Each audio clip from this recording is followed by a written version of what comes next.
introduce one of our featured speakers, and I do thank people for jumping up and saying what they said.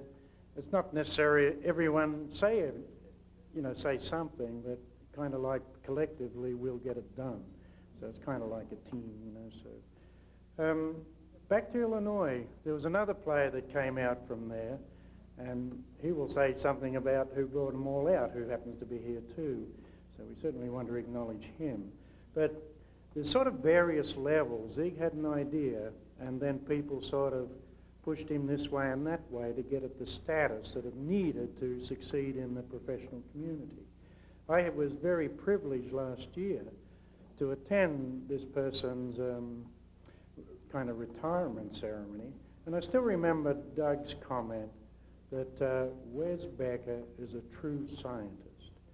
He forced the operation to look hard at data, at questions, at research, and with his strong, incredibly strong behavioral psychology background, I believe he really pushed Zig to answer certain questions that the professional field need to be able to answer.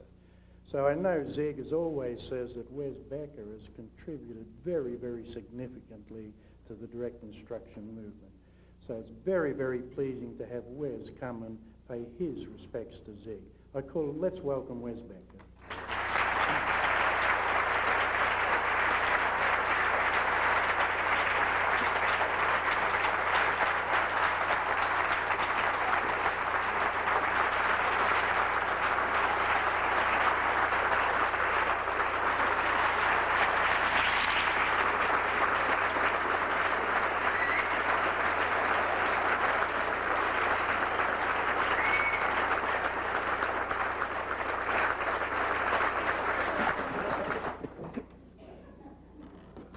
Didn't expect that. This is for Zig.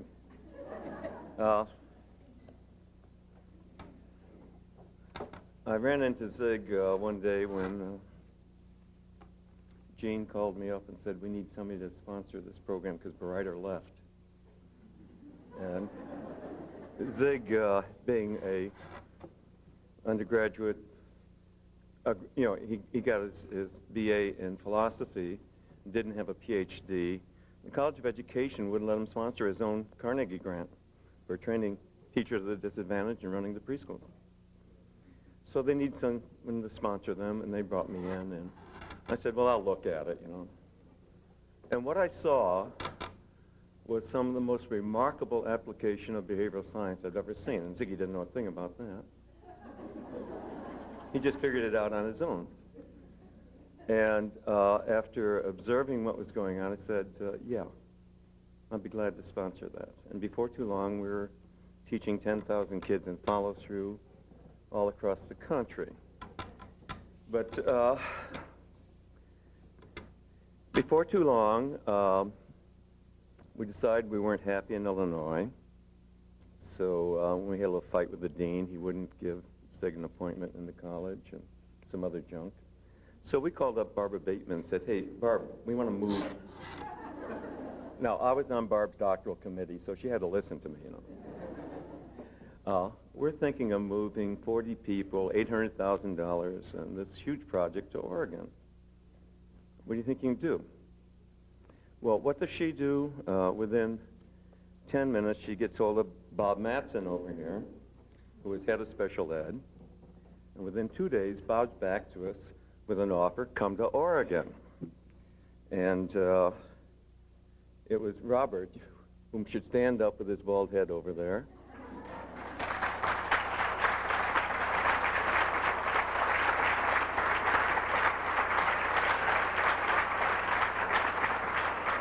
It was Robert who was most instrumental in putting us in an environment where we could function, we could train, we could teach, we could do research, and do an effective job over the next 10 years of our life.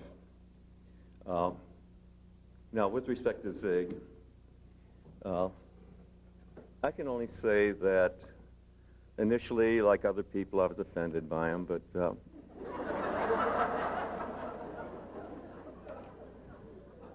within a year or maybe two, I began to realize he was the first real genius I'd ever met. And as the years have gone on since 1967, he has produced programs in every area you can think of that are the most intelligent designs and the most powerful contribution to this country's education that any single person has ever produced. And